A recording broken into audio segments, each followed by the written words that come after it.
Hello friends, नमस्कार सभी को, राधे राधे। फ्रेंड्स, स्वागत है आप सभी लोगों का आपके अपने यूट्यूब चैनल परिवर्तन दा एजुकेशन हब। फ्रेंड्स, जैसे मैंने आपको लास्ट टॉपिक पियाजे के बारे में बताया था, जिसमें मैंने आपको पियाजे से संबंधित जितने भी उनके कॉन्सेप्ट थे और जितने भी की पॉइंट थे वो मैंने आपको 2 वीडियो में प्रोवाइड करा दिए थे। पहला वीडियो हमारा पूरा पियाजे के कॉग्निटिव थ्योरी पे था, जो उनका सिद्धांत था, और दूसरा वीडियो जो था हमारा वो पियाजे के की पॉइंट में था। अगर आप अभी तक उन दोनों वीडियो को नहीं देखे हैं तो उन वीडियो को जरूर जाके देखें, डिस्क्रिप्शन बॉक्स में उसका लिंक पड़ा है। और फ्रेंड्स, हम लोग जैसे आपसे वादा किया था कि जैसे ही हम लोगों ने पियाजे को पूरा किया है वैसे हम सभी धीरे धीरे मनोविज्ञानों को पूरा करेंगे। और जस्ट पियाजे को पढ़ने के बाद मैंने आपसे कहा था एक क्वेश्चन आंसर सीरीज रहेगी हम लोगों की। अभी तक सीटेट में जितने भी प्रश्न आए हुए हैं और सीबीटी जो 2021-22 में आपका दिसंबर से लेकर जनवरी तक हुआ था, उन सभी शिफ्ट में जी नए क्वेश्चन बने होंगे, उनकी भी हम लोग चर्चा करेंगे। मैंने जैसे आपसे वादा किया था लगभग 500-600 क्वेश्चन जो सीटेट के होंगे वो उन सभी प्रश्नों पे आपकी चर्चा होगी, तो आप हमारे साथ जुड़े रहिए। बस थोड़ी सी बात करना चाहूँगा कि सीटेट इतना नहीं है आसान, बस इतना समझ लीजिए। सीटेट इतना नहीं है आसान, बस इतना समझ लीजिए कि पियाजे तो जरिया है, वाइगोस्की तक जाना है। पियाजे तो जरिया है, वाइगोस्की तक जाना है। तो फ्रेंड्स, आज थोड़ा सा इनोवेटिव क्लास रहेगी। मैं आपके एक तरफ यानी आपके राइट में रहूँगा और क्वेश्चन आपके लेफ्ट में होंगे, यहाँ पे पॉपअप होते रहेंगे। मैं सिस्टम से क्वेश्चन बोलता रहूँगा, आपकी स्क्रीन पे क्वेश्चन इधर आते रहेंगे। जब मैं क्वेश्चन पढ़ूंगा तो आपकी नज़र पूरी आपके क्वेश्चन पे होनी चाहिए, और जब मैं क्वेश्चन के बारे में डिटेलिंग दूंगा तो आपकी नज़र मेरे पेन पे यानी मार्कर पे होनी चाहिए, और जो भी मैं चीज़ें आपको बताऊँ वो आपको नोट डाउन कर लेनी है। तो बिना किसी देरी के चलिए शुरू करते हैं आज का पहला प्रश्न। पहला प्रश्न है फ्रेंड्स, पियाजे के सिद्धांत के अनुसार प्राक संक्रियात्मक अवस्था की अवधि क्या है? पहला ऑप्शन है 4 से 8 साल, दूसरा ऑप्शन है जन्म से 2 साल, तीसरा ऑप्शन है 2 से 7 साल, और चौथा ऑप्शन है फ्रेंड्स आपका 5 से 8 साल। देखिए बच्चों, फ्रेंड्स आपका पूछा है यहाँ पे प्राक संक्रियात्मक।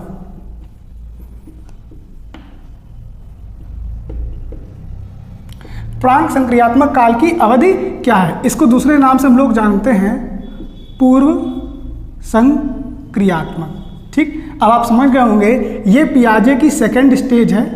ये पियाजे की कौन सी स्टेज है? सेकंड स्टेज है, जो आपकी रहती है 2 से 7 वर्ष। यही फ्रेंड्स हम लोगों से क्वेश्चन में पूछा था कि प्राक संक्रियात्मक की अवधि कितनी है, तो 2 से 7 वर्ष। फ्रेंड ध्यान रखिएगा, जो पहली स्टेज है वो संवेदी है, जिसकी आपकी अवधि जो है वो 0 से 2 वर्ष तक। दूसरी आपकी जो स्टेज है वो प्राक संक्रियात्मक है। तीसरी आपकी मूर्त संक्रियात्मक है, जिसकी अवधि रहती है 7 से 11 वर्ष। और जो फ्रेंड्स चौथी और लास्ट इनकी स्टेज है वो है अमूर्त या औपचारिक, जो रहती है फ्रेंड्स आपकी 11 से 15 या 16 वर्ष। तो इस क्वेश्चन का जो सही ऑप्शन हो जाएगा वो ऑप्शन नंबर सी हो जाएगा, यानी 2 से 7 वर्ष। ठीक है फ्रेंड्स, चलिए अब हम लोग धीरे धीरे चलते हैं अपने नेक्स्ट प्रश्न पे। नेक्स्ट प्रश्न हमारा क्या है देखते हैं।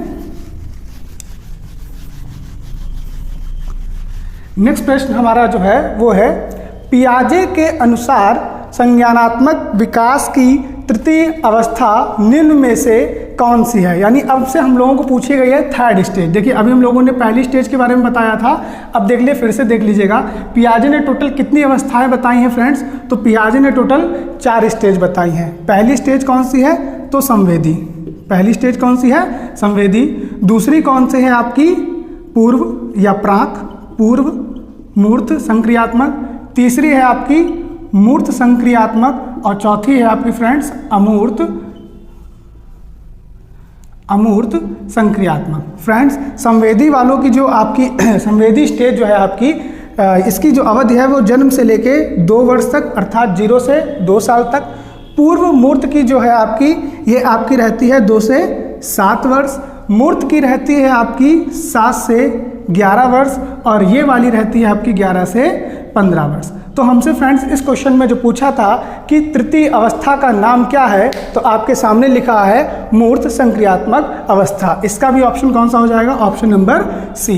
होप आप लोगों को ये समझ आ गया होगा, उम्मीद करता हूँ ऐसा। चलिए अपने हम लोग नेक्स्ट क्वेश्चन पे चलते हैं, देखते हैं नेक्स्ट प्रश्न हमारा क्या है।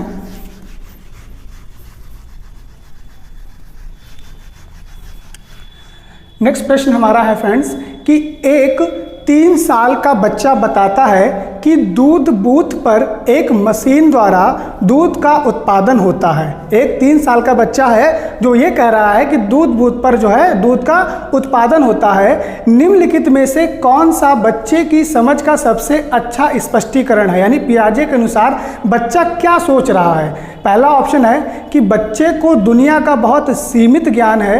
अगला आपका जो ऑप्शन है वो है बच्चे का जवाब दूध बूथ से खरीदने के अनुभव पर आधारित है। अगला का ऑप्शन है बच्चे ने गायों को कभी नहीं देखा है। और आपका चौथा व अंतिम ऑप्शन है बच्चे का परिवार को प्रेरक वातावरण प्रदान नहीं करता है। देखिए फ्रेंड्स, अगर आप उसमें देखेंगे तो चौथा ऑप्शन तो बिल्कुल ही गलत है कि कोई भी जब परिवार होता है तो बच्चों को वो सीखने का वातावरण तो प्रोवाइड कराता है। लेकिन यहाँ पे बच्चा क्या कह रहा है, बच्चा कह रहा है कि उसने दूध एटीएम से दूध उत्पादन देखा है, यानी जो दूध एटीएम लगे होते हैं बड़े बड़े शहरों में, तो बच्चे को ये पता है कि जो दूध उत्पादन होता है वो यहीं से होता है।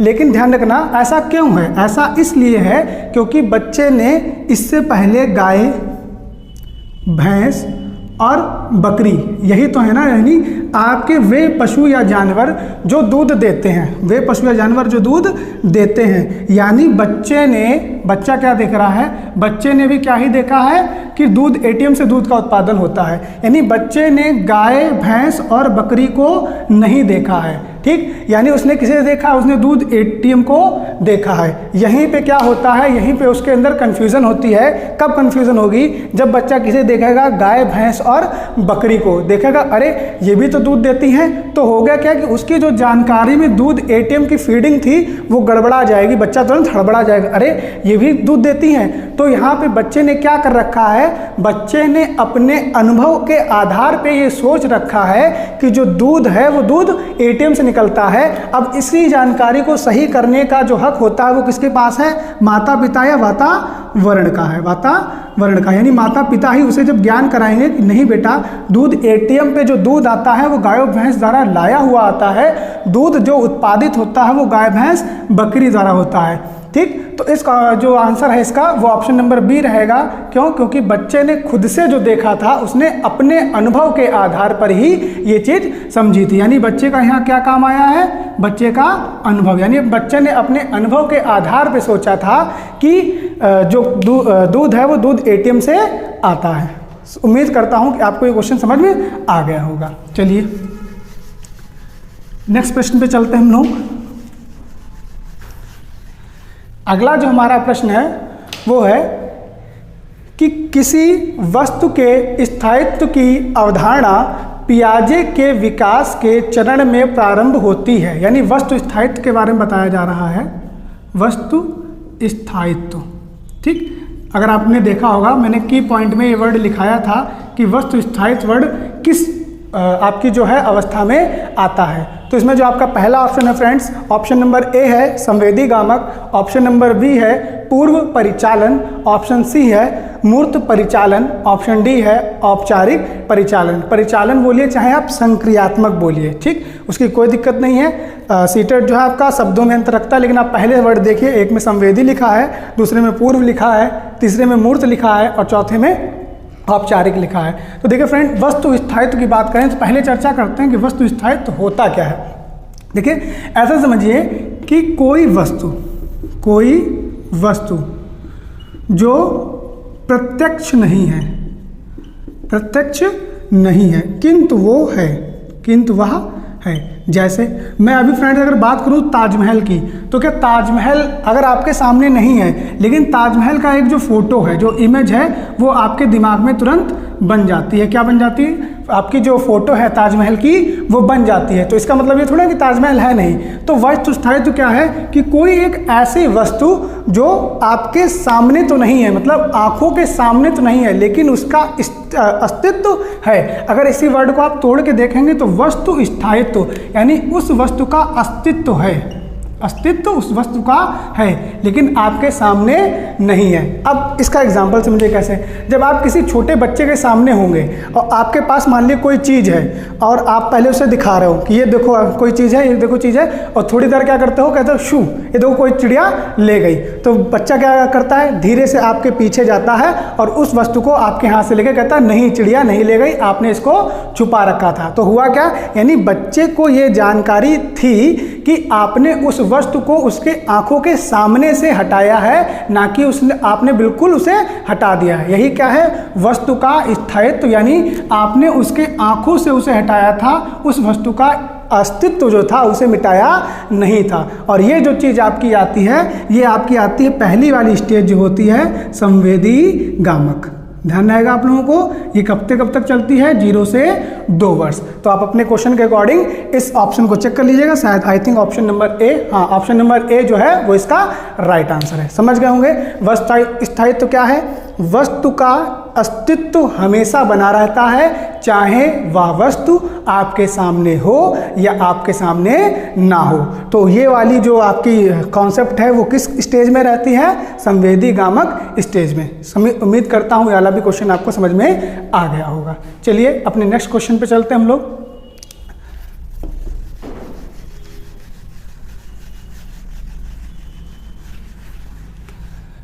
नेक्स्ट क्वेश्चन है हमारा, निम्नलिखित में से कौन सा मूर्त क्रियात्मक अवस्था के प्रमुख कौशलों में से एक है। तो पहले तो आप ये समझिए, देखिए क्या लिखा है, मूर्त क्रियात्मक यानी मूर्त संक्रियात्मक। ये पियाजे की कौन सी स्टेज है, ये बच्चा आपकी तीसरी स्टेज है। कब से कब तक चलती है, 7 से 11 वर्ष तक चलती है। अब देखो हमें लगता है जो क्वेश्चन बनेगा वो अपने की पॉइंट से ही बनेगा। देखिए पहला ऑप्शन क्या है कि सुरक्षित रखने की योग्यता, दूसरा क्या है परिकल्पित निगमनात्मक तर्क, तीसरा क्या है द्वितीयक वर्तुल प्रतिक्रियाएं, और चौथा ऑप्शन क्या है सजीवात्मक चिंतन। अब देखिए इसका जो आंसर सही है वो पहला है। ठीक, इसमें देखो लिखा क्या है इन्होंने, सुरक्षित रखने की योग्यता, सुरक्षित रखने की योग्यता। यानी फ्रेंड यहाँ पे जो बात हो रही है वो सुरक्षित मतलब क्या होता है, किसी चीज का संरक्षण कर लेना, संरक्षण कर लेना यानी कंजर्वेशन। किसी चीज का उसने क्या कर लिया है,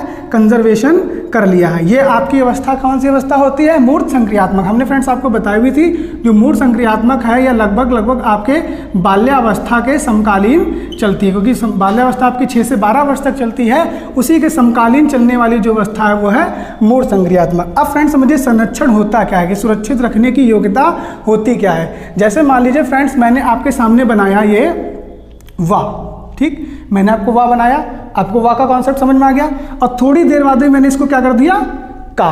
तो ये जो वाह है इसमें मैंने क्या की, छेड़छाड़ की, तो क्या वाह खत्म हो गया, नहीं। अब अगर बच्चे के अंदर थोड़ा सा भी वो है, तर्क है, क्योंकि इस अवस्था में आते आते बच्चे के अंदर एक चीज विकसित हो जाती है जिसका नाम होता है तर्क। यानी अब वो आपसे रीजनिंग करेगा, क्वेश्चन करेगा कि वाह का अस्तित्व अभी खत्म नहीं हुआ है। देखिए वाह अभी भी है, बस आपने किया है, वाह में थोड़ा सा चेंज किया है। तो संरक्षण कहता क्या है, किसी चीज के आकार में चाहे कोई भी परिवर्तन कर दीजिए, ठीक, या उस चीज के टुकड़े तक कर दीजिए, यानी इसको आप बांट दीजिए, तब भी क्या रहेगा, वो चीज खत्म नहीं होगी। इसी नियम को हम लोग क्या कहते हैं, संरक्षण या सुरक्षित रखने की योग्यता। यानी उसने वा से का बनाना भी सीखा और का से पुनः वा बना से सीखा। जैसे मैंने यहाँ पे लिखा वन, एक तरीके से वन लिखा है, ठीक, मान लीजिए मैंने ऐसे लिखा वन और उसके ऊपर मैंने ऐसे क्या लगा दिया, एक और लाइन खींच दी, तो क्या बन गया अंग्रेजी का टी। देखिए तो क्या हुआ कि वन का भी अस्तित्व भी है, टी का भी अस्तित्व है, यानी उसने वन और टी दोनों को संरक्षण कर रखा है। चाहे संरक्षण क्या कहता है, चाहे किसी के आकार में परिवर्तन करिए, चाहे उस चीज के टुकड़े तक कर दीजिए, चीजें बदलती नहीं है, चीजें उतनी ही रहती हैं। अब इस चीज को आप समझ कैसे सकते हैं, जैसे समझिए फ्रेंड, जैसे आप दो भाई बहन हो। अब आपके पापा ने क्या किया, आपके पापा ने एक भाई को चौड़े गिलास में 1 लीटर कोल्ड ड्रिंक दी, ठीक, दूसरे भाई को जो आपसे छोटा है, मान लीजिए आप भाई हो और आपकी उम्र इस समय है 7 से 11 वर्ष के बीच में, ठीक, आपका एक छोटा भाई है जिसकी उम्र होगी फ्रेंड्स समझ लीजिए एक तरीके से 2 से 7 वर्ष के बीच में। अब अंतर समझिएगा, आपके पापा ने 1 लीटर कोल्ड ड्रिंक का डिब्बा आपको दिया और 1 लीटर कोल्ड ड्रिंक का डिब्बा आपको दिया। अब आपको जो दिया था वो एक चौड़े गिलास में दिया था, समझ लीजिए इस तरीके का चौड़ा पात्र होगा जिसमें उन्होंने कोल्ड ड्रिंक दी होगी, और छोटे वाले भाई को लंबे वाले पात्र में दी होगी। तो छोटा वाला भाई क्या समझता है कि पापा ने मुझे ज़्यादा कोल्ड ड्रिंक दी है क्योंकि मेरे पास जो ग्लास है वो पूरा भरा है, और भैया को जो कोल्ड ड्रिंक दी है वो छोटी दी है।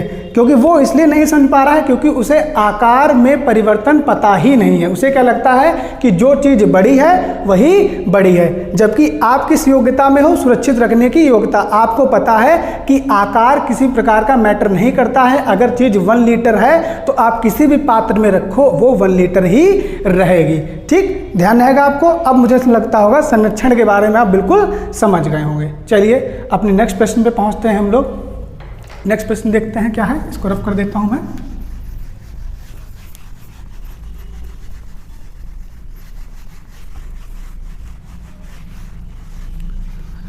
अगला जो प्रश्न है वो है पियाजे के अनुसार विशिष्ट मानसिक संरचनाएं जो अनुभव से सही अर्थ निकालने के व्यवस्थित तरीकों को क्या कहा गया है? स्कीमा कहा गया है, प्रतिमान कहा गया है, मानसिक गैप कहा गया है या मानसिक उपकरण कहा गया है? फ्रेंड, इसका जो राइट आंसर वो है स्कीमा। अब समझिए स्कीमा क्या होता है। स्कीमा फ्रेंड्स होता है बौद्धिक सूचनाओं का संग्रह। ऐसे समझिए आप, बौद्धिक सूचनाओं का संग्रह मतलब क्या है?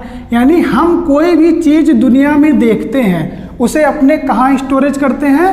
माइंड में, क्योंकि माइंड में हमारा एक क्या है? स्टोरेज डिवाइस है। ठीक, यानी समझ लिए रैम है, रैंडम एक्सेस मेमोरी, जो हमेशा हमारे स्टोर में रहती है। वही देखो, अगर मनोवैज्ञानिक भाषा में पढ़ोगे तो इतना कठिन समझने में कठिन होगा। लिखा है बौद्धिक सूचनाओं का संग्रह, ऐसे मत समझिए। अब इसको आप एक डिवाइस समझिए, स्टोरेज डिवाइस। इसका नाम क्या है? स्कीमा। जैसे रैम है, रोम है, हार्ड डिस्क है, ऐसा आप समझते हो ना। स्कीमा को आप अपने माइंड की स्टोरेज डिवाइस समझिए जिसका नाम क्या है? स्कीमा।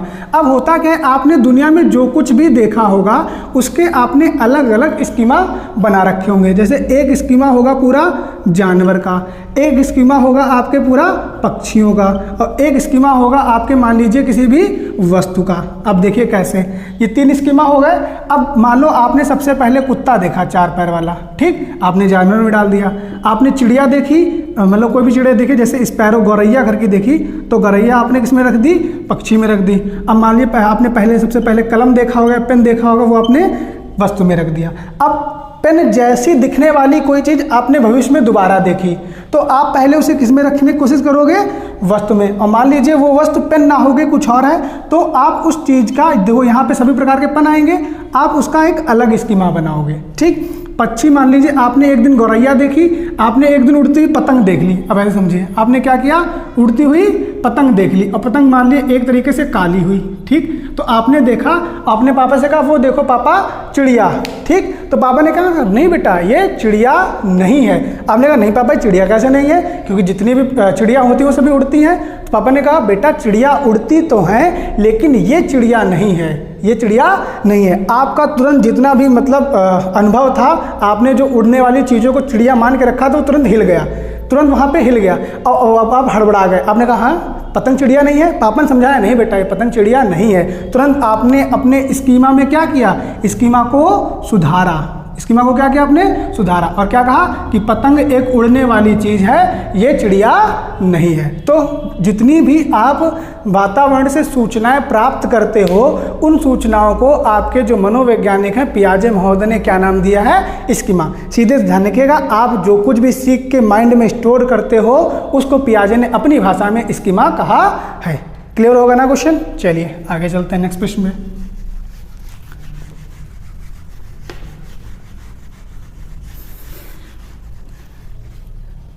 नेक्स्ट प्रश्न हमारा है फ्रेंड्स कि जीन पियाजे के सिद्धांत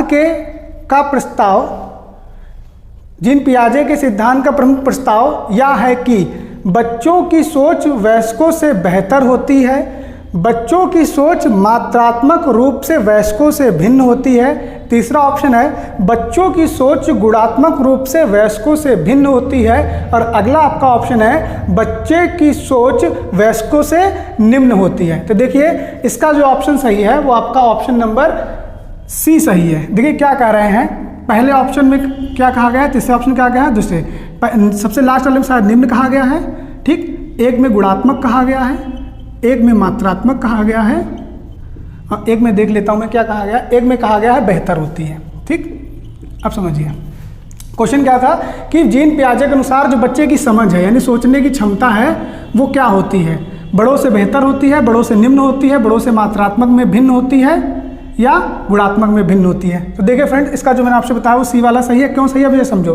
देखिए, चाहे बच्चा हो चाहे मैं हूँ, मैं अपने स्तर में चीज़ों को बहुत ज़्यादा देर तक सोच सकता हूँ। नहीं कहते कि आप अपना समय लेके सोचिए, लेकिन बच्चा क्या करता है, बच्चा भी अपने स्तर तक जहाँ तक वो सोच सकता है वहाँ तक वो सोचना शुरू कर देगा। यानी बेहतर कहें, अगर बड़ों का बेहतर होता है छोटों का खराब होता है, तो ये बात मनोविज्ञान गलत कहती है। क्यों? क्योंकि जितने भी आपको अनुभव आते हैं वो उम्र के साथ आते हैं, यानी आपके बुद्धि के साथ आते हैं। ठीक, और आपके जो जीन पियाजे हैं उन्होंने आपके जो स्टेजेस बांटी है वो बुद्धि के आधार पर बांटी हैं। तो ये तो कहना गलत है कि बच्चा बेहतर नहीं सो सकता। कोई आपने एक बच्चे का नाम सुना होगा जिसका नाम है कौटिल्य, आपने जिसको हम लोगों ने गूगल वाई का नाम दिया था। अब कौटिल्य के सामने किसी बड़े को बैठा दो तो कौटिल्य तो कहेगा, लो मैंने आपका कॉन्सेप्ट बेकार कर दिया, मैं आपसे ज़्यादा बेहतर सोच सकता हूँ। यहीं पे चीज़ ये भी आ गई कि बच्चे जो हैं वो निम्न सोच सकते हैं। कौटिल्य को आप रख लीजिए, कौटिल्य तो कितना अच्छा सोच लेता है। तो ये दोनों इसीलिए कट गए। अब कंफ्यूजन कहाँ पे आती है फ्रेंड, मात्रात्मक और गुणात्मक। देखो, कोई एक समस्या होगी, मान लीजिए बच्चों की समस्या है 2 + 2 ऐड करने की, ठीक, और हमारी किसी कोई बड़ी कैलकुलेशन की समस्या है कि 2 + 2 + 2, फिर हमने भाग 2 गुणे 2, हमारी मान लीजिए ये समस्या है। तो बच्चा अपने स्तर तक पूरी मात्रा यानी पूरी कोशिश करेगा इस क्वेश्चन को सॉल्व करने में, यानी जितनी उसके अंदर जी जान होगी सब लगा देगा, और आप भी कोशिश उतनी ही करोगे यानी जितनी आपके अंदर होगी। तो मात्रा में किसी प्रकार का भिन्नात्मक नहीं होती है। भिन्न कहाँ पे होती है, गुणात्मक में। गुण कैसा कि आप उसी चीज को जल्दी कर रहे हो, ठीक, और बच्चा उसी चीज को देर में कर रहा है। भाई आपने पहले 1 + 1 2 ही तो शुरू किया होगा ना, डायरेक्ट आपने 10 + 10 थोड़ी ना शुरू कर दिया होगा। तो जो अंतर है वो गुण का अंतर है कि किसी चीज को आप कितना अच्छा सोच सकते हो और बच्चा कितना धीरे सोच सकता है। मात्रा का किसी प्रकार का अंतर नहीं होता है, अंतर होता है गुण का। समझ गए होंगे आप, हमें लगता है। ठीक, जैसे आपकी सोच आपके पापा की सोच के साथ में अलग अलग हो सकती है, लेकिन सोचने का तरीका दोनों लोगों का सेम होगा। पापा ज़्यादा सोच सकते हैं, आप कम सोच सकते हैं, हो सकता है आप कभी ज़्यादा सोच लें और पिताजी कम सोचें। ठीक, तो किसी प्रकार का आपका जो मात्रा में है वो अंतर नहीं होता है। अंतर हमेशा सोच में किसका होता है, गुण का होता है। ठीक, इसलिए कहा जाता है कि बड़े हमेशा हमारा अच्छा ही सोचते हैं, क्योंकि उन्होंने उन सभी गुणों यानी जितने भी सिद्धांत थे सभी के बारे में देख रखा है। चलिए नेक्स्ट प्रश्न लेते हैं हम लोगों का। अगला प्रश्न है हमारा, निम्नलिखित में से कौन सा पियाजे के द्वारा प्रस्तावित मूर्त संक्रियात्मक अवस्था को विशेषित करता है। यानी फिर से देखिए क्वेश्चन जो फ्रेंड्स बना है, मूर्त संक्रियात्मक अवस्था से आपका प्रश्न है। चलिए पहले ऑप्शन हम लोग देख लेते हैं, फिर अपने क्वेश्चन को हिट करेंगे। ठीक है, पहला ऑप्शन क्या है, अस्थगित अनुकरण या पदार्थ स्थायित्व। दूसरा है प्रतीकात्मक खेल, विचारों की अनुक्रमणिकता। तीसरा ऑप्शन है परिकल्पित निगमात्मक तर्क या साध्यात्मक विचार। और चौथा ऑप्शन है संरक्षण तथा कक्षा समावेशन। देखिए इसी पे मैंने भी खूब सारी चर्चा की थी, फिर से अगर इसको आप देखना चाहेंगे तो पहले में जो देखो आपको दिया है वस्तु स्थायित्व, मैं मेन पॉइंट लिखा ले रहा हूँ। ठीक, दूसरे ऑप्शन में जो आपको लिखा है वो उन्होंने लिखा है प्रतीकात्मक खेल।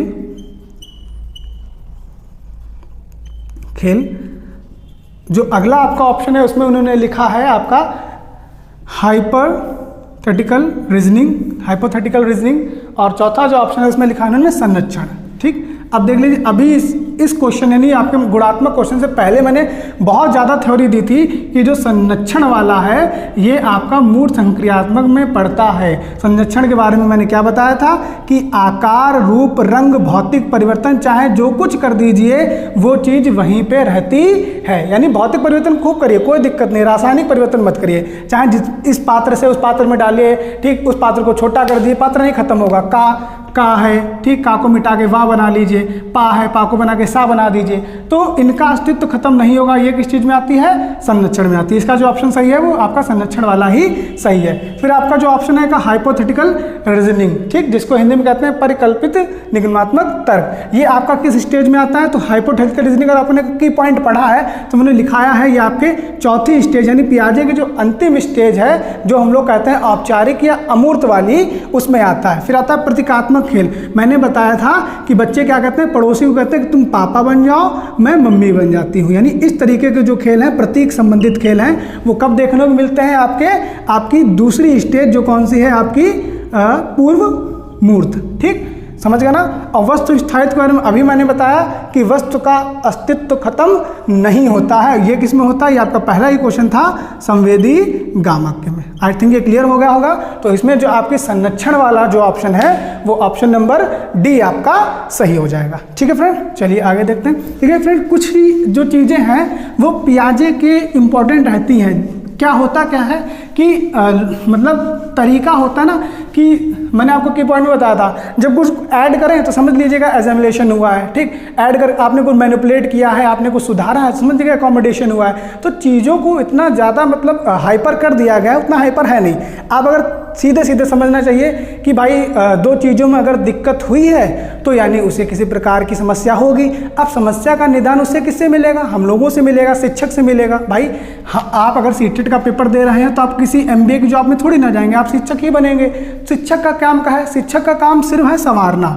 दो पढ़ाना भी है, लेकिन अगर शिक्षक का अच्छा काम देखोगे तो संवारना। बच्चा खुद भी पढ़ सकता है, लेकिन उसे पढ़ना कैसे है ये बताने का काम किसका है, शिक्षक का है। ठीक, क्योंकि प्रकृति उसको खुद इतना सक्षम बना देती है। बस आपको करना क्या, आपको बस एक कुम्हार की तरीके उसे सही रास्ता देना है, क्योंकि रास्ते बहुत होते हैं। बस आपको ये बताना है कि बेटा इस रास्ते पे चले जाओ। टीचर का काम कभी सिर्फ पढ़ाना नहीं हो सकता। ठीक है, टीचर का कभी कहा जाता है कि शिक्षा जो है वो शिक्षा आपके सभी पक्षों का विकास करती है। ध्यान रखिएगा, शिक्षा आपके जितने भी पक्ष होते हैं, चाहे शारीरिक पक्ष हो, मानसिक पक्ष हो, सामाजिक पक्ष हो, मनोवैज्ञानिक पक्ष हो, सभी जो पक्ष हैं उनका विकास करने वाली सिर्फ कौन है, शिक्षा है। इसीलिए शिक्षक का दर्जा सबसे हमेशा ऊपर रहता है, क्योंकि शिक्षक जो है वो बच्चों की नींव से लेके कहते हैं ना जहां तक इमारत बनती है वहां तक वो उसका साथ देता है। चलिए अपने अगले प्रश्न पे आते हैं, देखते हैं आज का अगला प्रश्न क्या है।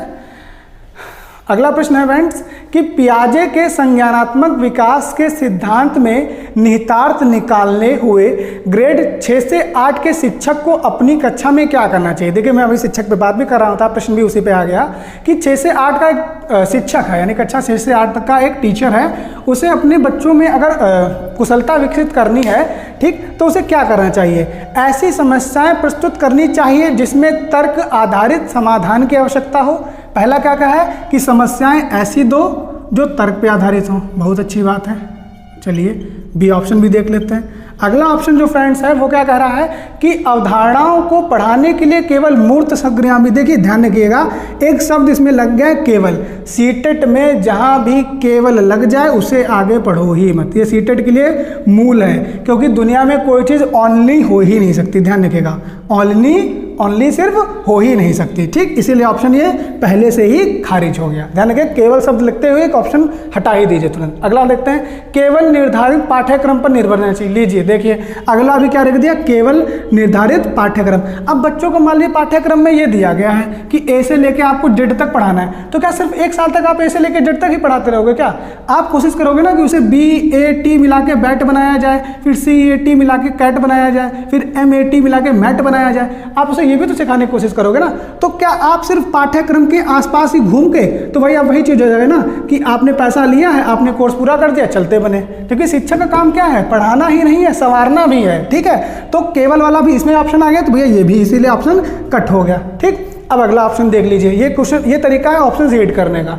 अगला है तार्किक बहस के प्रयोग से हतोत्साहित करना चाहिए। लीजिए बच्चा भैया पढ़ने आया है, अब मान लीजिए ऐसे समझिए कोई बच्चा थोड़ा सा डिसेबल है, दिव्यांग है, वो बच्चा पढ़ने आया, आप उसके सामने कहें अरे अरे बाबू तुम क्यों आ गए, तुम्हें नहीं आना चाहिए था, तुम्हें प्रकृति ने ऐसा, भगवान ने ऐसा बना दिया है, आप यहाँ। अरे बच्चा पढ़ने आया है, कोशिश उसके अंदर उत्साह है पढ़ने का, वो हिम्मत करके पढ़ने आया, उसे और थोड़ा इनकरेज करिए, उसे पढ़ाइए, ना कि उसे हतोत्साहित करिए। बच्चे को क्लास में कभी हतोत्साहित किया ही नहीं जा सकता। इसलिए आपका जो राष्ट्रीय पाठ्य चर्चा NCF 2005 है उसमें मारने से मना किया गया। उसका रीजन ही यही है कि अब मान लीजिए कोई बच्चा आपसे कुछ पूछा कि मास्टर साहब ये क्या होता है, आपने उसको डांट दिया है तुम्हें कुछ नहीं आता, क्लास को पढ़ाने दो हमको।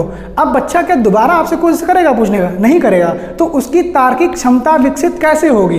इसीलिए इसमें जो सबसे बेस्ट ऑप्शन है वो आपका पहला ही है कि बच्चों के सामने ऐसी समस्या रखो जिससे वो आपके साथ बहसबाजी कर सकें। और बहसबाजी कैसे होनी चाहिए? हमेशा तार्किक होनी चाहिए। अब कोई शुरू कर दे कि भगवान क्यों होते हैं, तो ये कोई प्रसंग है, ये कोई तर्क नहीं है। भगवान है क्योंकि हर चीज़ में भगवान है, इसीलिए। ठीक, सबका भगवान होता है और सबके भगवान है। क्लियर है? तो हमेशा हमेशा समस्याएं ऐसी रखो जिन पे तर्क हो सके, कुतर्क की हम कभी भी समस्याएं नहीं रखनी चाहिए। तो इसका ऑप्शन जो होना चाहिए वो ऑप्शन नंबर ए होना चाहिए और यही सबसे उत्तम और सबसे करेक्ट आंसर है। ध्यान रखिए, मैंने फिर से बोल रहा हूँ, केवल वाले जितने भी आंसर हो या निगेटिव फैक्ट के जितने आंसर हो सीटेट में आप अगर जा रहे हो फिर से सुन लीजिए, केवल लिखा हो, ठीक, किसी भी ऑप्शन में, और दूसरा कोई भी निगेटिव यानी नकारात्मक बात लिखी हो, जैसे इसी में लिखी थी हतोत्साहित कर देना, तो ये दोनों ऑप्शन हमेशा गलत हो जाएंगे। ठीक, क्लियर रहेगा ना।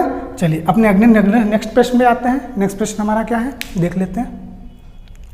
नेक्स्ट प्रश्न है फ्रेंड्स हमारा, पियाजे के संज्ञानात्मक विकास के सिद्धांत के अनुसार परिकल्पित निगमनात्मक तर्क किस अवधि में विकसित होता है। फ्रेंड्स देखिए, अभी मैंने आपके इस क्वेश्चन से पहले इस क्वेश्चन की बात की थी, चलिए फिर से देख लेते हैं। पूर्व संक्रियात्मक अवस्था, दूसरा है आपका मूर्त संक्रियात्मक अवस्था, तीसरा है अमूर्त संक्रियात्मक अवस्था और चौथा है संवेदी चालक अवस्था। चलिए चौथे ही ऑप्शन से उठाते हैं। पहला तो चौथा ऑप्शन क्या है, संवेदी।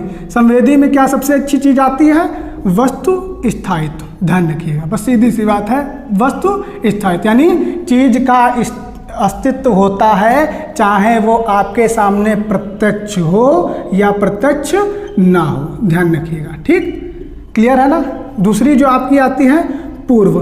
पूर्व में क्या रहता है आपका, पूर्व में बच्चे के अंदर प्रतीकात्मक खेल भी आ जाते हैं, साथ में जीववाद जिसको हम लोग एनिमिज्म कहते हैं, यानी बच्ची गुड़िया के साथ खेलना, उसे खाना खिलाना, उसके कपड़े बदलना आदि चीज़ें सीख जाती है। फिर आता है आपका मूर्त वाले में, तो मूर्त वाले में जो सबसे अच्छी चीज़ है वो है संरक्षण, यानी बच्चे हर चीज़ के बारे में कंजर्वेटिव हो जाते हैं, चीज़ों को कंजर्वेशन यानी उनको सोचना समझना तर्क करना शुरू कर देते हैं। और चौथा जो आपका आता है उसी में आता है आपका हाइपोथेटिकल रीजनिंग, जिसको हम लोग परिकल्पित निगमनात्मक तर्क की संज्ञा देते हैं। तो इस क्वेश्चन का जो सही आंसर हो जाएगा वो ऑप्शन नंबर सी हो जाएगा। की पॉइंट में मैंने ये सभी चीज़ें आपकी लिखाई हैं, आप अगर टेस्ट करना चाहते हो उस वीडियो को जाके देखिए, आपको सभी जितने भी मैं प्रश्न कराऊंगा प्रीवियस ईयर के सभी की पॉइंट में आपको मिल ही जाएंगे। इसलिए मैंने कहा था कि मेहनत तो सब करते हैं, गधे से ज़्यादा मेहनत घोड़े से ज़्यादा मेहनत कौन करेगा, पढ़ने की कोई मेहनत है, बस 2 से 3 घंटे निकालिए, वीडियो 10-10, 20-20 मिनट के वीडियो आप उन्हें देखें आराम से और उसके बाद जरा क्वेश्चन आंसर को हिट करने की कोशिश करिए, देखिए कैसे चुटकियों में क्वेश्चन आंसर आपके हो जाते हैं। ठीक, सीटेट इतना बड़ा मैंने इसीलिए उसका आपको डाला था कि हलवा लगेंगे प्रश्न, अगर आपने इन सब चीज़ों को देख लिया। सीटेट क्या करता है, सिर्फ आपके दिमाग से खेलता है, ऐसे समझिए। वो एक कॉन्सेप्ट पकड़ लेगा, उसी में नीलम, उसी में राजू, उसी में श्यामू, उसी में ये, उसी में वो, सबको लाता रहता। ठीक, आप नीलम राजू के लिए खुद को फिट कर लो, अगर मैं होता तो मैं कैसे सोचता, सीधी सी बात है। अगर आपने जिस दिन ये फिट कर लिया समझ लो आप 50% शिक्षक बन गए। और 50% कब बनोगे, जब सीटेट की मार्कशीट मिल जाएगी, उसके बिना कुछ होना नहीं। चलिए नेक्स्ट प्रश्न देखते हैं। अगला प्रश्न क्या है हमारा कि पियाजे के संज्ञानात्मक सिद्धांत की अवस्थाओं का क्रम निम्न में से है। कितनी बार फ्रेंड्स, अभी मैं उतनी देर से शुरू किया हूं, मैं इनको बिगाड़ूंगा ही नहीं, चलो मैं अभी इसी से एक सवाल कराता हूं। पहला ऑप्शन है आपका संवेदनात्मक गामक काल, मूर्त संक्रियात्मक काल, पूर्व संक्रियात्मक काल, औपचारिक संक्रियात्मक काल। ठीक, देखिए फ्रेंड, पहला ऑप्शन गलत है, आपको पता है। चलिए मैं सीधा आपको ऑप्शन ही बताता हूं। पहला आपका हमेशा संवेदी संक्रियात्मक काल रहता है, दूसरा पूर्व संक्रियात्मक काल रहता है जिसे हम लोग प्राक संक्रियात्मक भी कहते हैं, तीसरा मूर्त भी रहता है जिसको हम लोग ठोस कहते हैं, और चौथा आपका अमूर्त या औपचारिक रहता है, अमूर्त या औपचारिक रहता है। संवेदी गामक की अवस्था 0 से 2 वर्ष रहती है, प्राक वाले की आपके फ्रेंड 2 से 7 वर्ष रहती है, मूर्त वाले की 7 से 11 वर्ष रहती है, और मूर्त वाले की 11 से 15 रहती है। तो इस ऑप्शन का अपने आप से इस ऑप्शन के हिसाब से आप लगा लीजिए, यानी पहले संवेदी आएगा, फिर पूर्व आएगा, फिर मूर्त आएगा, फिर वो अमूर्त आएगा। यानी मेरे हिसाब से इसमें ऑप्शन जो बनना चाहिए ऑप्शन नंबर बी जो है वही आपका करेक्ट है, लिखा भी है संवेदनात्मक गामक काल, पूर्व संक्रियात्मक काल, मूर्त संक्रियात्मक काल और औपचारिक या अमूर्त संक्रियात्मक काल। समझ गए होंगे फ्रेंड्स, कुछ ज़्यादा इतना बड़ा इसमें निंजा टेक्निक नहीं थी, बस कॉन्सेप्ट के अकॉर्डिंग आपको पियाजे के चारों चरण को लगाना था। ठीक, चलिए नेक्स्ट प्रश्न पे चलते हैं। अगला प्रश्न हमारा क्या है कि जीन पियाजे के संज्ञानात्मक विकास के सिद्धांत की पूर्व संक्रियात्मक का आयु समूह है, यानी पूर्व संक्रियात्मक जो काल है उसकी उम्र कितनी है। 0 से 2 वर्ष है, 2 से 7 वर्ष है, 4 से 11 वर्ष है, 7 से 12 वर्ष है। अब बताओ, सीटेट में ये क्वेश्चन आया हुआ है 2013 में, ठीक है। अब आपको समझ लीजिए किसका पूछा है, पूर्व का पूछा है। आपके सामने अभी मैंने रफ भी नहीं किया है, देखिए वही सब लिखा है, इन्हीं से क्वेश्चन बार बार बन रहे हैं। पूर्व की कितनी है, 2 से 7 वर्ष। आपके सामने फ्रेंड्स लिखा है 2 से 7 वर्ष का काल पियाजे की पूर्व संक्रियात्मक अवस्था का काल होता है। इस अवस्था की उम्र में बच्चे प्रतीकात्मक और जीववाद के लक्षण दिखाते हैं। क्लियर। चलिए नेक्स्ट प्रश्न पे चलते हैं, इसको रफ कर देते हैं। इतनी देर से लिखा है, आप लोग सोच रहे होंगे क्या इन्हीं से क्वेश्चन बन रहे हैं बार बार। चलिए मैंने रफ कर दिया है, आपकी सोच को सलाम। चलिए देखते हैं अगला प्रश्न क्या है हमारे साथ। अगला प्रश्न है हमारा,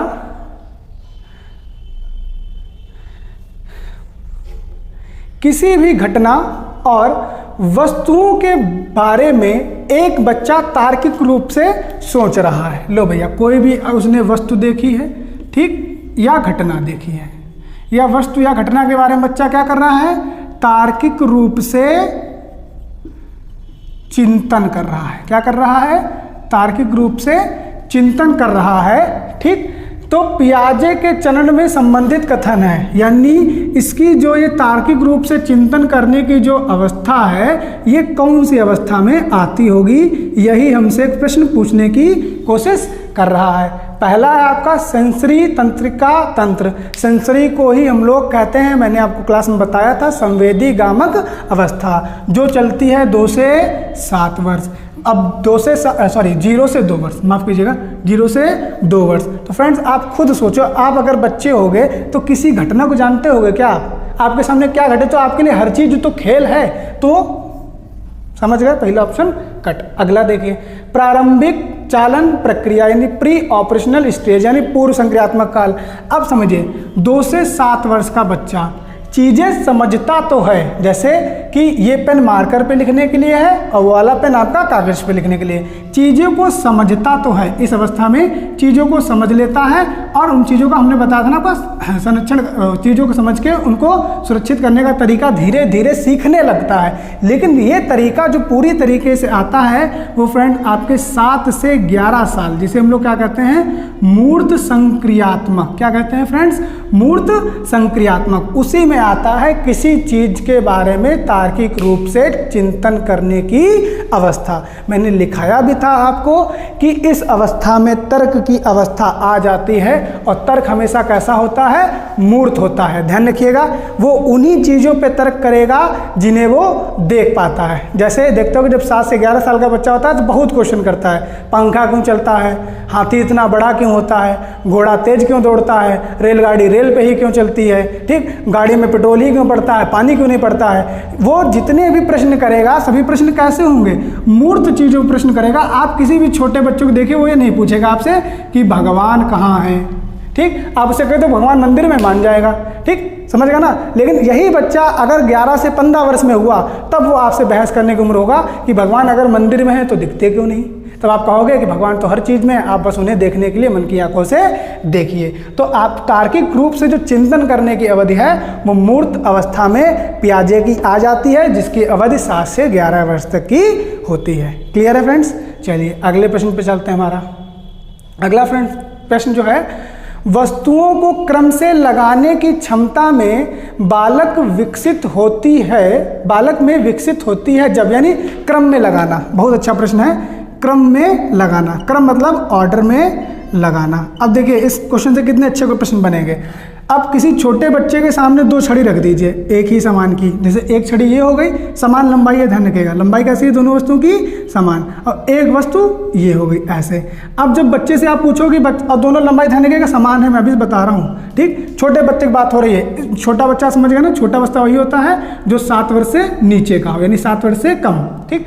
अब आप उससे पूछोगे कि बच्चा इनमें से कौन सी बड़ी है, तो वो क्या कहेगा, जो आगे रखी होगी उसी को हमेशा बड़ा बताएगा, ठीक, यानी उसी किसी प्रकार का संरक्षण का नियम ज्ञात नहीं है। मैंने अभी बताया था ना, उसे आकृति और आकार में अंतर करना नहीं आता, और यही चीज आएगी उसे कब, जब वह किस में पहुंच जाएगा, मूर्त में पहुंच जाएगा। कब फ्रेंड्स पहुंच जाएगा, मूर्त संक्रियात्मक काल में जब वो पहुंच जाएगा तो उसे संरक्षण की, यानी मैंने बताया ना, आकृति और आकार में अंतर करना आ जाएगा। ठीक, और आकृति आकार में ही एक आपका जो टर्म आता है जिसे हम लोग कहते हैं क्रम में लगाना।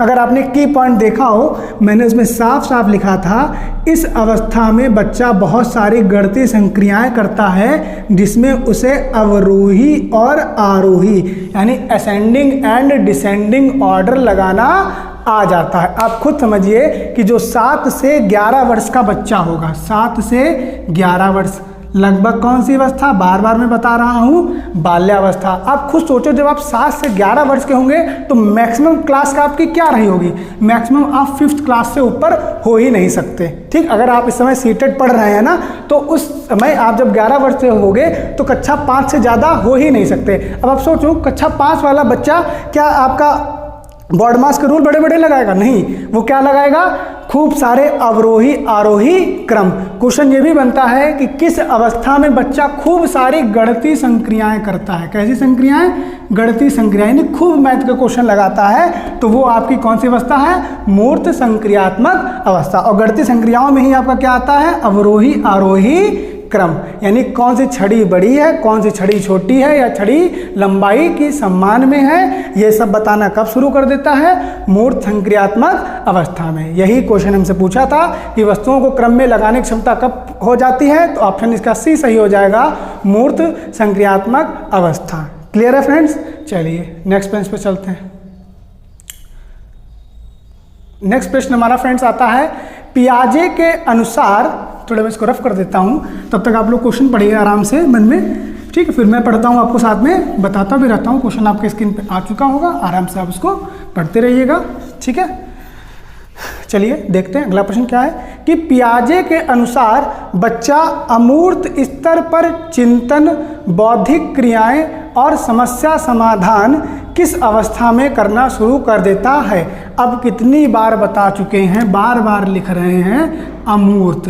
अब खुद बताओ ये अमूर्त शब्द कब आता है, पहला संवेदी, दूसरा पूर्व, तीसरा मूर्त और चौथा होता है औपचारिक या अमूर्त। यानी अमूर्त क्या होता है, देखो मूर्त मतलब होता है ठोस, जैसे ये है मार्कर, ये बच्चे के सामने ले जाओगे तो बच्चा इसके बारे में सब कुछ समझ जाएगा। ठीक, अब थोड़ा समझिए, जैसे मैंने कहा हाथी। ठीक, अब एक बच्चा ऐसा है जो बहुत छोटा है जिसने हाथी को नहीं देखा। अब मान लीजिए बच्चा है किस अवस्था में, मूर्त अवस्था में। पियाजे किस अवस्था में है, पहले इस मूर्त को समझिए आप, मूर्त अवस्था में है। ठीक, अब आपने बच्चे से कहा बच्चे हाथी पे निबंध लिखो, तो पहले आपको बच्चे को हाथी दिखाना पड़ेगा, तब वो हाथी पे निबंध या हाथी के बारे में कुछ बता सकता है। ठीक, अब इसी हाथी की बच्चे ने, मैंने बताया था ना, अपने स्कीमा यानी जो उसका माइंड का स्टोरेज है ना, उसमें इसने हाथी की क्या बना ली, इमेज बना ली। ठीक, कि हाथी हाँ ऐसे ऐसे देखता है। ठीक, अब होगा क्या कि एक स्टेज आएगी पियाजे की अमूर्त, यानी चौथी और अंतिम अवस्था। इस अमूर्त स्टेज में ही आपने बोला बच्चे से कि बच्चा जरा हाथी पे निबंध लिख के दिखाओ, तो बच्चा तुरंत क्या करेगा, हाथी पे निबंध लिखना शुरू कर देगा। क्यों, क्योंकि वो आंखें बंद करेगा, उसके तुरंत स्कीमा से उसके दिमाग में आंखों पे एक इमेज आएगी जो किसकी होगी, हाथी की होगी। तो इसी अवस्था में बच्चा क्या करना करता है, चीज़ों को अमूर्त रूप से करना शुरू कर देता है, भले उसके सामने हो या ना हो। तो इसी स्टेज को हम लोग क्या कहते हैं, औपचारिक या अमूर्त संक्रियात्मक अवस्था। ठीक, कब से कब तक, 11 से 15 वर्ष तक। तो इसका जो ऑप्शन सही हो जाएगा वो बच्चा कौन सा हो जाएगा, सी नंबर। ठीक है, क्लियर है ना क्वेश्चन। यानी अमूर्त चीज़ों का चिंतन करना किस अवस्था में आता है, तो ये आपका फ्रेंड्स आता है औपचारिक संक्रियात्मक अवस्था। ठीक, चलिए अपने अगले प्रश्न पे चलते हैं। अगला प्रश्न जो है हमारा लगभग सेम ही है, चलिए नेक्स्ट प्रश्न देखते हैं। नेक्स्ट प्रश्न जो हमारा है वो कह रहा है कि पियाजे के संज्ञानात्मक विकास के सिद्धांत के अनुसार संवेदी क्रियात्मक अवस्था होती है। यूपी टेट में भी पूछा गया है, सीटेट में पूछा गया है, हरियाणा टेट में भी पूछा गया। कितनी बार बताओ, कितना अच्छा क्वेश्चन है। संवेदी गामक की अवस्था पूछी है, देख लीजिए आप, संवेदी गामक की अवस्था। अच्छा, दूसरी बात क्या है, अगर इन अवस्थाओं को आपको याद करने में कोई भी दिक्कत आती है, मतलब आपको भूल जाते हो कि संवेदी पहले आता है, पूर्व पहले आता है, मूर्त पहले आता है कि अमूर्त पहले आता है, तो आप कुछ मत करिएगा, परिवर्तन द एडू हब के चैनल पर जाइएगा।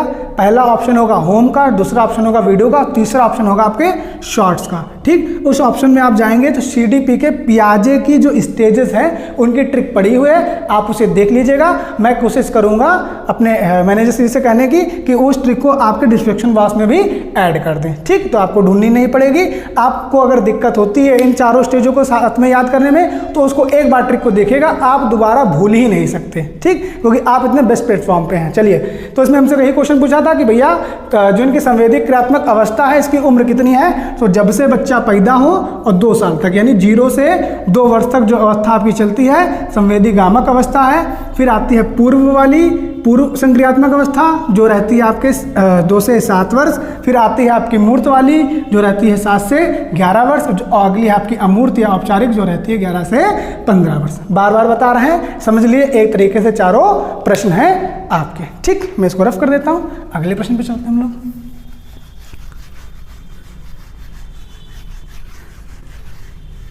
देखते हैं हमारा अगला आज का प्रश्न क्या रहता है। अगला प्रश्न आज का कि प्रश्न है हमारा, एक बच्ची को उसके पिता चहलकदमी करा रहे थे। चहलकदमी यानी चलना सिखा रहे थे।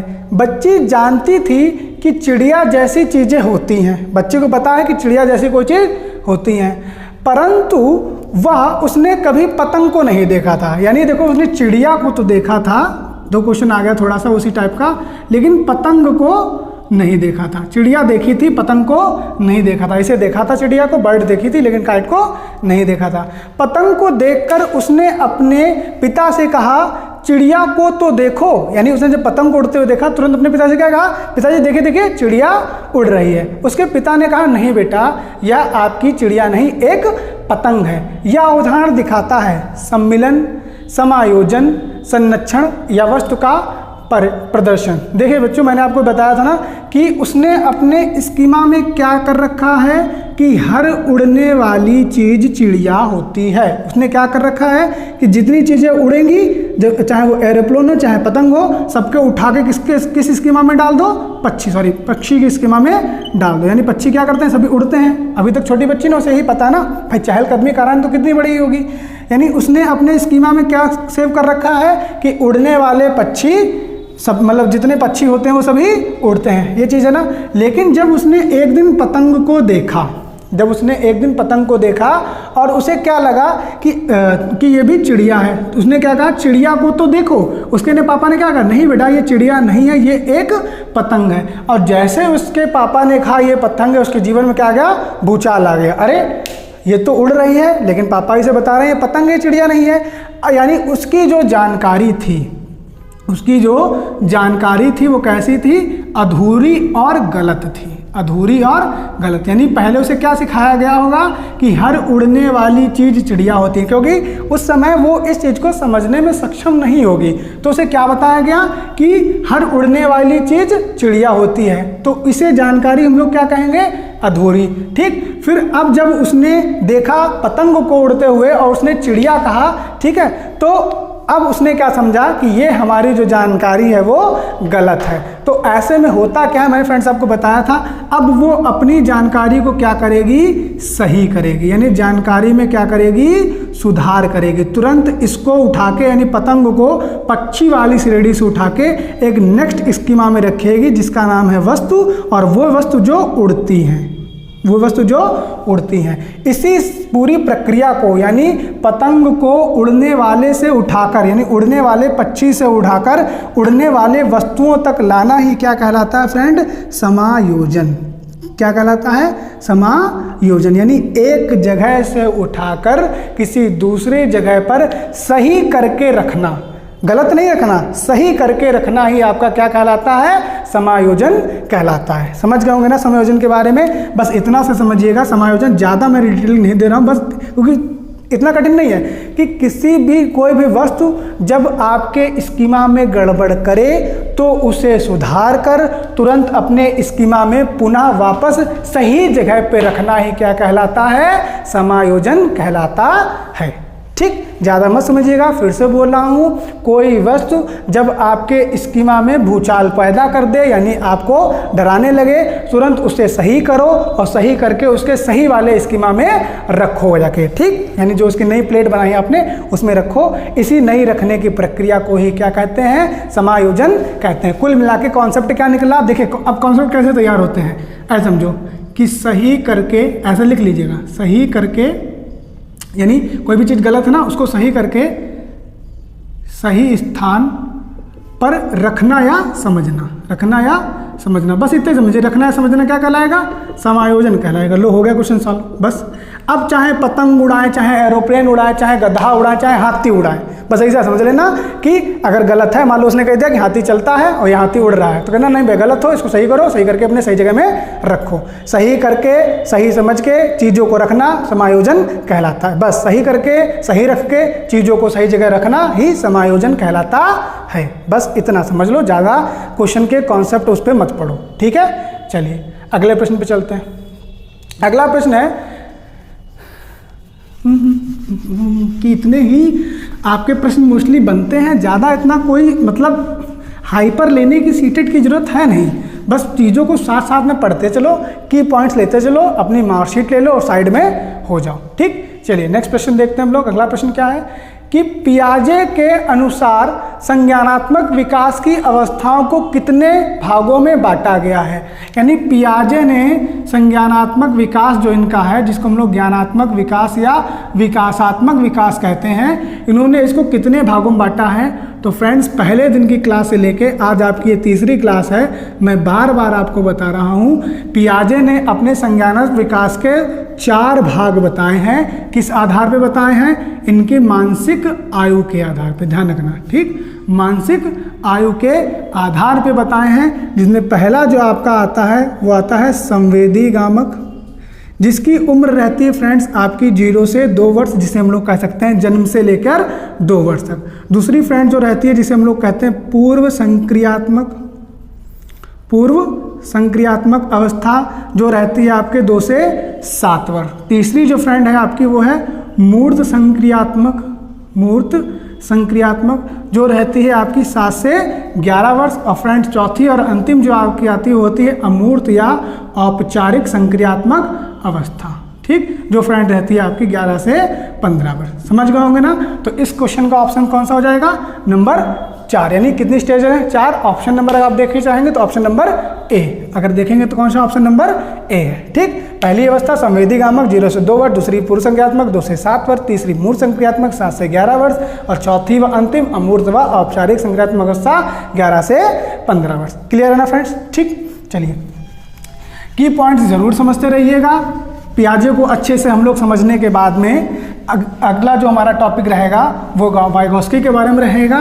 ठीक, क्योंकि ये दोनों बहुत ही साथ साथ चलते हैं, इसीलिए इन दोनों को समझने की बहुत ज़्यादा ज़रूरत भी हमारे सामने पड़ती है। ठीक, चलिए अगला प्रश्न लेते हैं हम लोग। अगला प्रश्न क्या है कि नेक्स्ट प्रश्न है हमारा, पियाजे के सिद्धांत के अनुसार निम्नलिखित में से कौन सा व्यक्ति के संज्ञानात्मक विकास को प्रभावित नहीं करेगा। यानी कौन सा ऐसा सिद्धांत है जो आपके संज्ञानात्मक विकास को प्रभावित नहीं करेगा, प्रभावित नहीं करेगा।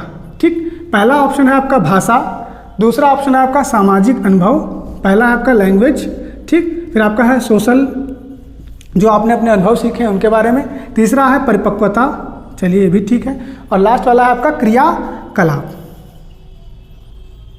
देखिए अब जरा इनकी बाल की खाल निकालना हम लोग कोशिश करते हैं। संज्ञान मतलब क्या होता है, पहले तो ये समझो। संज्ञान मतलब है किसी नहीं कहते किसी चीज़ के संज्ञान में लेना, यानी आपको अपनी जानकारी में लेना, यानी आपको अपनी बुद्धि में रखना। कुल मिला के ऐसे समझो, यही तो संज्ञान हुआ ना, यानी किसी भी वस्तु को या किसी भी चीज़ को अपनी बुद्धि के सामने बुद्धि में रखना ही क्या कहलाता है, संज्ञान कहलाता है। अब इसमें लिखा है आपके सामाजिक अनुभव। तो बुद्धि को नहीं कहते कि जैसा समाज होता है वैसे ही बुद्धि होती है। मान लीजिए आप एक बहुत अच्छे नागरिक हैं, चलिए मैं इसको बहुत अच्छे उदाहरण समझाता हूँ कि आपने देखा होगा, एक पिक्चर देखी होगी अल्लू अर्जुन की है, सूर्या द सोल्जर। उस सूर्या द सोल्जर में एक कैरेक्टर आपका आता है अनवर। अनवर के जो पिताजी होते हैं उनका नाम होता है मुस्तफ़ा। ठीक, क्या होता है कि उसमें जो विलन होते हैं वो अनवर के पिताजी को की हत्या कर देते हैं। अब अनवर जो होता है उसके अंदर अपने हिंदुस्तान के प्रति घृणा आ जाती है। अब उसी घृणा को दूर कौन करता है, आपका अल्लू अर्जुन करता है। और घृणा आती क्यों है, आती है उसके सामाजिक अनुभव के कारण। कैसा सामाजिक अनुभव कि हम लोग मुस्लिम हैं तो क्या हम लोग विरोधी हैं।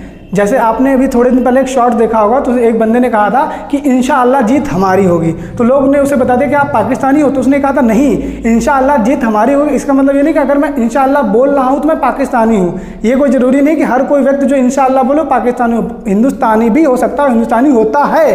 तो वही चीज़ अनवर के अंदर क्या हो गया कि हिंदुस्तान मेरा नहीं, क्योंकि यहाँ लोग मेरी मदद नहीं करते हैं। तो बुद्धि को नहीं, बुद्धि उसकी जो जानकारी थी, उसकी जो बुद्धि थी, उसको हिला किसने दिया, उसके सामाजिक अनुभवों ने हिला देने। कहता है कि कुछ पता नहीं क्या घटा कि तब से बेचारा वो एकांत में ही रहता है, अकेलेपन में रहता है, कि वो छोड़ के चला गया, कि वो छोड़ के चली गई, तब से जीवन कैसा हो गया, वैरागी हो गया। ठीक, तो सामाजिक अनुभव से आपकी बुद्धि प्रभावित होती है। नहीं पता नहीं क्या दिमाग में चला करता है इनके। चलिए अगला क्या आता है, आपकी परिपक्वता।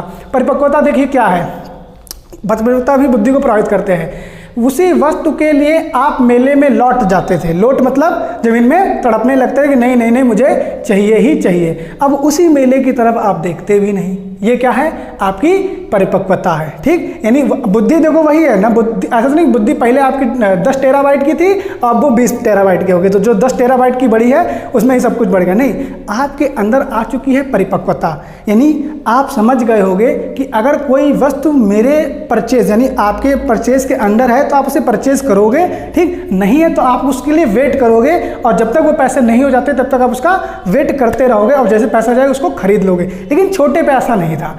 आप ये नहीं देख रहे हो कि मेरे पिताजी के पास पैसे हैं या नहीं है, आप जमीन पे लौट गए कि मुझे उड़ने वाली गाड़ी ही चाहिए, तो उड़ने वाली गाड़ी ही चाहिए। ठीक, तो इसी समझ को हम लोग क्या कहते हैं, परिपक्वता कहते हैं। तो परिपक्वता भी बुद्धि को प्रभावित करती है। ठीक, अगला जो है आपके क्रियाकलाप। देखो जैसे नहीं कहते हैं कि संगत से गुण उपजे, संगत से गुण हो जाए, तो संगत से ही गुण आते हैं। संगत से यानी आप जैसा कार्य करोगे वैसे ही आपकी बुद्धि होती रहेगी। क्या, जितना अच्छा कार्य करोगे उतनी अच्छी बुद्धि होगी, और जितना आप खराब कार्य करोगे वैसे ही आपकी बुद्धि हो जाएगी। ठीक, इसीलिए आपकी बुद्धि के लिए क्या जरूर होती है, शिक्षा बहुत ज़्यादा जरूर होती है।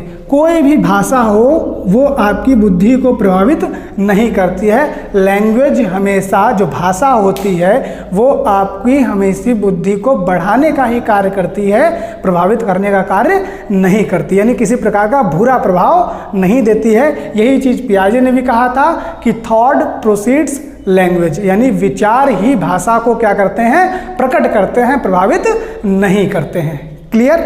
चलिए अगला प्रश्न जो हमारा आता है, नेक्स्ट प्रश्न है, और ये शायद हमारे इस सेशन का लास्ट प्रश्न भी होगा। चलिए देखते हैं नेक्स्ट प्रश्न हमारा क्या है। फ्रेंड्स, अगर आपको वीडियो अच्छा लग रहा हो तो वीडियो को ज़्यादा से ज़्यादा शेयर करिएगा, और वीडियो को पूरा देखने की कोशिश करिएगा। थोड़ा सा मतलब इनोवेशन आज करने की कोशिश की है। होप अगर सब कुछ अच्छा रहा तो आपको इसी चैनल पे और भी चीज़ें, ऐसे वीडियो आपको आते भी दिखेंगी। सेशन का अंतिम प्रश्न जो है वो है, पियाजे के अनुसार अहम केंद्रित क्या है। अब देखिए उस दिन मैंने आपको बताया था, आपको याद होगा कि ईगो सेंट्रिक, दो चीज़ें आती, एक आता है ईगो फोकस्ड, एक होता है ईगो सेंट्रिक। ईगो फोकस्ड की बात की थी आपके वाइगोस्की महोदय ने, जबकि ईगो सेंट्रिक की बात की थी आपके पियाजे महोदय ने। ठीक, अब समझिए ईगो सेंट्रिक क्या है। ईगो सेंट्रिक यानी जिसको हम लोग क्या कहते हैं, अहम केंद्र। अब अहम केंद्र मैंने सिखाया था ना, याद होगा आपको, की पॉइंट में लिखाया था कि बच्चे को यही लगता है कि सारी दुनिया उसकी है और सभी लोग उसके लिए काम करते हैं, यानी दुनिया जो कुछ है, दुनिया उसी के इशारे पर काम करेगी। वो कहेगा दूध लाओ तो दूध की बोतल मिलेगी, वो कहेगा मुझे खिलौना चाहिए तो उसे खिलौना मिलेगा। यानी बच्चे को यही लगता है कि जितनी भी भौतिक चीज़ें भौतिक जगत में है वो सभी उसी चीज़ के लिए हैं, जितनी भी चीज़ें हैं सभी मेरे आसपास ही चक्कर लगाती हैं यानी घूमती हैं। समझ गए ना कि बच्चे को लगता है अहम ब्रह्मा। मैंने उस दिन यही बताया था कि बच्चे को क्या लगता है कि अहम ब्रह्मा, मैं ही सब कुछ हूँ, मेरे बिना आप लोग कुछ नहीं हो। ठीक, इसी चीज़ को क्या कहा है प्याजे महोदय ने, अहम केंद्रित कहा है, जिसको हम लोग इंग्लिश में ईगो सेंट्रिक कहते हैं। तो ये चलिए पहला ऑप्शन इसमें पढ़ते हैं। लिखा वातावरण ज्ञान का केंद्र है, नहीं भाई, अहम केंद्र से कोई मतलब ही नहीं है।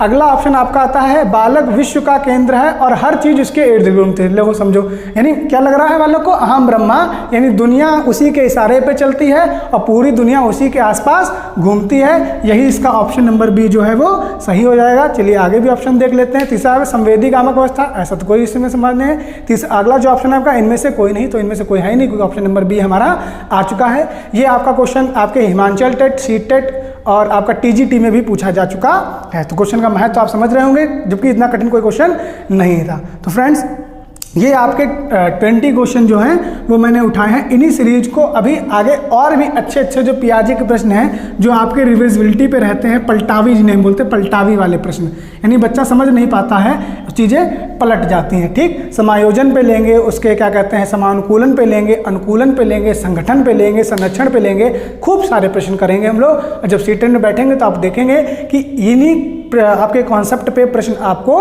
फंसेंगे। फ्रेंड्स उम्मीद करता हूँ आपको वीडियो बहुत अच्छा लगा होगा। अगर अभी तक आपने हमारे चैनल को सब्सक्राइब नहीं किया है तो जल्दी जल्दी चैनल को सब्सक्राइब कर लीजिए। आपके लिए अच्छा से अच्छा कंटेंट सीटेट वाला आपको इसी चैनल पे मिलता रहेगा, चाहे वो मैथ हो, चाहे सीडीपी हो, चाहे इंग्लिश हो, शॉर्ट्स के रूप में भी और वीडियो को भी रूप में। आज के लिए इतना ही, तब तक के लिए थैंक यू। सभी लोग अपना ध्यान रखिएगा।